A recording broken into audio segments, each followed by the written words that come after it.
Hello दोस्तों, मैं हूं नितिन और आप देख रहे हैं हमारा चैनल सुपर ट्रेडिंग। तो दोस्तों, जैसे कि हमने आपको अपनी लास्ट वीडियो में बताया था कि हम आपके लिए एक फुल ऑफ नॉलेज एक वीडियो और लेके आएंगे कि जिससे देखने के बाद आपके मन में जो भी सारी शंकाएं हैं वो दूर हो जाएंगी कि स्टॉक मार्केट में इन्वेस्टमेंट करने से पहले स्टॉक को चूज़ कैसे किया जाए। तो चलिए मैं अपनी वीडियो को स्टार्ट करता हूँ। तो वीडियो को स्टार्ट करने से पहले मैं एक चीज़ बताना चाहूँगा कि हमारे सभी के मन में ये एक सवाल होता है कि हमने इस स्टॉक को बाय किया और ये बाय बाय करने के बाद ही इसने अपना हाई वहीं पे लगाकर और नीचे आना स्टार्ट हो गया, और जो चीज़ हमने छोड़ दिया और वो चीज़ भागना शुरू हो गया। ये हर किसी के मन में सवाल होता है कि भाई जो चीज़ मैंने खरीद ली वो नीचे आ गई और जो चीज़ मैंने छोड़ दी वो चीज़ ऊपर भाग गई।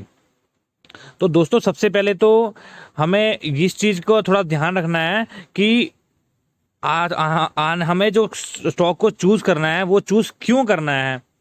सबसे बड़ी चीज़ आने वाले टाइम पे डिमांड किस चीज़ की है। सबसे बड़ी चीज़ ये होती है कि हम जिस स्टॉक को बारे में स्टॉक को लेना चाहते हैं उस स्टॉक का आगे का फ्यूचर कैसा है। जैसे कि मैं आप बताऊं कि गवर्नमेंट का पूरा फोकस इस टाइम पे real estate, power sector, infrastructure, इन चीज़ों पे गवर्नमेंट का फोकस ज़्यादा है। तो हमें स्टॉक भी उसी लेवल पे चूज करना चाहिए।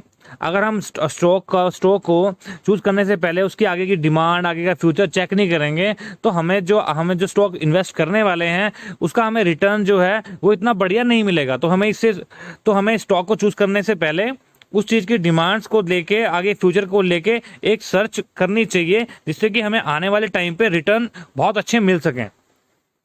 अगर हमने किसी स्टॉक को चूज़ करना है तो उससे पहले हमने अगर चूज़ कर लिया कि भाई हाँ, आगे इसकी डिमांड बढ़िया है, इसका फ्यूचर आने वाले टाइम पे बहुत अच्छा है और ये स्टॉक काफ़ी अच्छे रिटर्न के साथ ग्रो कर सकता है, तो हमें उस स्टॉक को चूज़ कर लिया हमने एक बार।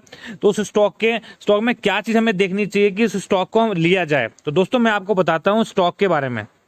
तो उस स्टॉक को चूज़ करने से पहले हमें सबसे पहले क्या करना है, हमें सबसे पहले उस स्टॉक के फंडामेंटल्स और टेक्निकल्स, ये दो चीज़ें सबसे ज़रूरी होती हैं चेक करना, क्योंकि बिना फंडामेंटल और टेक्निकल चेक किए आप किसी स्टॉक में अगर पैसा लगा दें तो वो कोई गारंटी नहीं है कि वो स्टॉक कब तक चलेगा, क्या आपको रिटर्न देगा।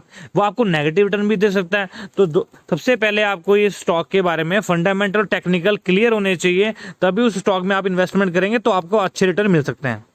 तो सबसे पहले अगर आपने किसी स्टॉक के फंडामेंटल चेक करना है तो आपको करना क्या है, आपको सीधा गूगल पे जाना है, वहाँ पे मनी कंट्रोल टाइप करना है। मनी कंट्रोल में जाने के बाद में मनी कंट्रोल की साइट ओपन हो जाएगी। मनी कंट्रोल की साइट पे जाके आपने जिस शेयर को खरीदना है उस शेयर का नाम डाल दीजिए। जैसे कि मैंने यहाँ पे मनी कंट्रोल की साइट पे जाके वहाँ पे मैंने एक एशियन पेंट का एग्जाम्पल लिया है कि आप एशियन पेंट, मैंने अगर स्टॉक को चूज करना है इन्वेस्टमेंट के लिए तो एशियन पेंट को मैंने खरीदना है। तो खरीदना क्यों है, सबसे पहले मुझे एशियन पेंट्स के फंडामेंटल क्लियर होने चाहिए कि भाई हाँ, मैं इस शेयर को लेना चाह रहा हूँ तो आगे इसकी डिमांड कैसी है।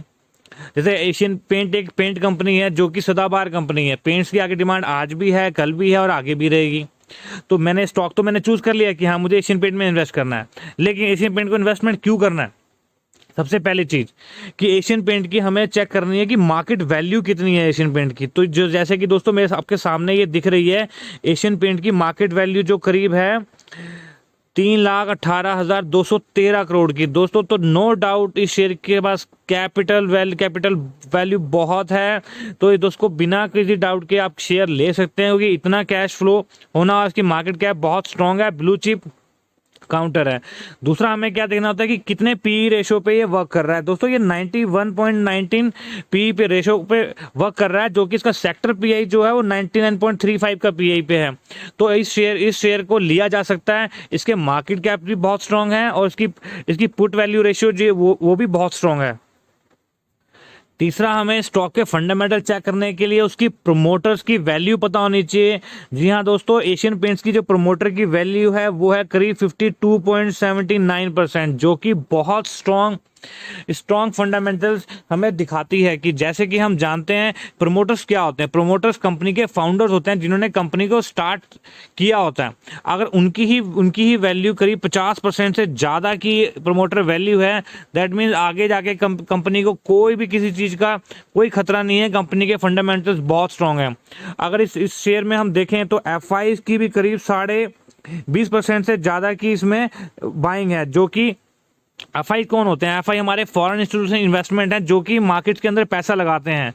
और जो डीआईज हैं, डीआई की करीब 19.5% की हिस्सेदारी है जो कि डोमेस्टिक इंस्टीट्यूशनल इन्वेस्टमेंट होते हैं, जो कि हमारे ही अपने देश के इन्वेस्टर होते हैं। तो दोस्तों कोई भी इस शेयर में फंडामेंटल्स की कोई कमी नहीं है, फंडामेंटल्स बहुत स्ट्रांग है। तो इन चीज़ों का हमें हर शेयर को लेने से पहले ध्यान देना चाहिए। ये तो हो गए हमारे फंडामेंटल्स। एक नज़र फंडामेंटल के की पॉइंट्स पे डाल लेते हैं कि जैसे कि हमने बताया कि हमने एग्जांपल लिया था एशियन पेंट का। हमने एशियन पेंट का आपको मार्केट कैप बताया कि करीब 3,18,000 करोड़। फंडामेंटल में उसका मार्केट कैप में कोई इशू नहीं है। दूसरा हमने बताया प्रोमोटर की वैल्यू स्टॉक कितनी है स्टॉक के अंदर, हमने करीब बताया कि 52.5 की प्रोमोटर वैल्यू है इसके अंदर, और एफआई और डीआई की परसेंटेज करीब है, करीब 20% दोनों ही इन्वेस्ट करते हैं स्टॉक के अंदर। और मार्केट डेप्थ होता है कि क्या नाम है, शेयर के ऊपर कर्जा कितना है। तो एशियन पेंट्स के ऊपर सिर्फ 9% के शेयर जो है प्लेज हैं, जो कि टाइम टू टाइम वो अपने घटाते जा रहे हैं। तो शेयर्स के फंडामेंटल में कोई इशू नहीं है। अब बात कर लेते हैं उसके टेक्निकल्स की। तो टेक्निकल्स हम कैसे चेक कर सकते हैं? सबसे पहले तो हमें कुछ शेयर के टेक्निकल्स क्या होते हैं कि हमें शेयर का प्राइस, हमें कहाँ लेना है, उस शेयर को किस प्राइस पे बेचना है, क्या उस शेयर के प्राइस हैं, चल रहे थे पहले क्या थे, अब क्या है, और आगे क्या जा सकते हैं। तो टेक्निकल में सबसे पहले हमें देखना ज़रूरी है कि किसी भी शेयर का आप अगर लेना चाहते हैं तो शेयर का हम लॉन्ग टर्म का चार्ट उठाएंगे। तो हमने ये मिनिमम जो है हमने 5 साल का कम से कम ये चार्ट उठाया आपके सामने। तो जैसे कि आप देख रहे हैं कि 2017 में एशियन पेंट का प्राइस जो था ये करीब ये 750 रुपये का प्राइस था, जो कि आज हम 2021 में देखें तो इस प्राइस की वैल्यू करीब 3300 रुपये की इसकी वैल्यू है, जो कि हम अगर इस लेवल से देखें तो करीब ये यहाँ से 4 से 4.5 गुना ये शेयर बढ़ चुका है। तो दोस्तों टेक्निकल्स में हम देखें इसके चार्ट में, तो 2017 से लेके 2021 तक ये करीब 4.5 गुना ये शेयर हो चुका है। तो दैट मीन्स टेक्निकल्स में नो डाउट इसके शेयर के चार्ट में कोई इशू नहीं है, ये चार्ट इसका बहुत बढ़िया है। तो ये तो हो गया हमारा लॉन्ग टर्म का चार्ट। अब एक नज़र डालते हैं इसके मूविंग एवरेजेस पे। हमें इसके शेयर के मूविंग एवरेज भी देखना जरूरी होता है कि मूविंग एवरेजेस, ये शेयर अपने मूविंग एवरेजेस को कितनी बार पार करता है। क्योंकि एक शेयर के मूविंग एवरेजेस से हम उसे पता लगा सकते हैं कि शेयर अपने मूविंग एवरेजेस को कितनी बार तोड़ता है और कितना उस ऊपर के हायर एंड को तोड़ के आगे निकलता है।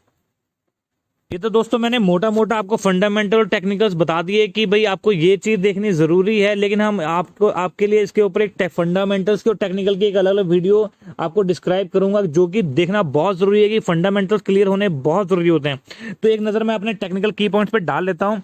जैसे कि हमने आपको बताया कि एशियन पेंट्स का लॉन्ग टर्म चार्ट, सबसे पहले आपको कोई भी शेयर लेना है तो उसका लॉन्ग टर्म का चार्ट जितना आप देख सके उतना होना ज़रूरी है। कम से कम 5 साल की तो उसकी पास्ट परफॉर्मेंस देखनी जरूरी होती है। बिना 5 साल आप 1 साल की परफॉर्मेंस को देख के उस शेयर का निर्णय नहीं कर सकते कि आपको ये शेयर लेना है कि नहीं लेना। तीसरा सबसे मेन पॉइंट कि वो जो शेयर आप लेना चाहते हैं उस शेयर ने वो कितनी बार अपने मूविंग एवरेजेस को क्रॉस करता है। चौथा पॉइंट हमने दिया है कि इसमें कि जो शेयर आप लेना चाह रहे हैं कि 5 साल में उसने कितनी बार अपने जो हमने स्टॉप लॉसेस तय किए होते हैं कि हाँ इस प्राइस के नीचे चला गया तो इस शेयर में रहना मुश्किल है, तो कितनी बार उसने स्टॉप लॉसेस और रेसिस्टेंस को पार किया है, और उसने अपने 200 डीएमएस को कितनी बार क्रॉस किया है। कहीं ऐसा ना हो कि 5 साल से वो शेयर अपने 200 डीएमए के बीच में ट्रेड कर रहा है, तो ऐसे शेयर में इन्वेस्ट करने का कोई फायदा नहीं होता। तो इसलिए 200 डीएमएस चेक करना बहुत जरूरी होता है। डीएमएस होता है डेली मूविंग एवरेजेस। तो 200 के डेली मूविंग एवरेजेस हैं उसको पार कितनी बार करता है 5 साल के अंदर, तो वो देखना बहुत जरूरी होता है। और उसका एक ब्रेकआउट लेवल, हर शेयर का एक ब्रेकआउट लेवल होता है, जिसके ब्रेकआउट लेवल के पार होने के बाद एक शेयर की री रेटिंग होती है, जिससे में इसमें कम से कम दुगने तिगने की तेजी उसमें शेयर में बढ़ जाती है। तो ये तो थे हमारे टेक्निकल की पॉइंट्स। तो दोस्तों ये शेयर लेने से पहले फंडामेंटल और टेक्निकल की पॉइंट्स आपके ध्यान में होने चाहिए। उसके बिना अगर आप कोई शेयर लेते हैं तो दोस्तों वो आपको नेगेटिव रिटर्न दे सकता है, इसलिए इन फंडामेंटल और टेक्निकल्स पे ध्यान जरूर रखें। दोस्तों अगर आपको हमारी ये वीडियो पसंद आई हो तो हमारे इस चैनल को लाइक और सब्सक्राइब ज़रूर करें, और आप हमारे सुपर ट्रेडिंग चैनल को आप हमारे टेलीग्राम पे भी फॉलो कर सकते हैं। धन्यवाद।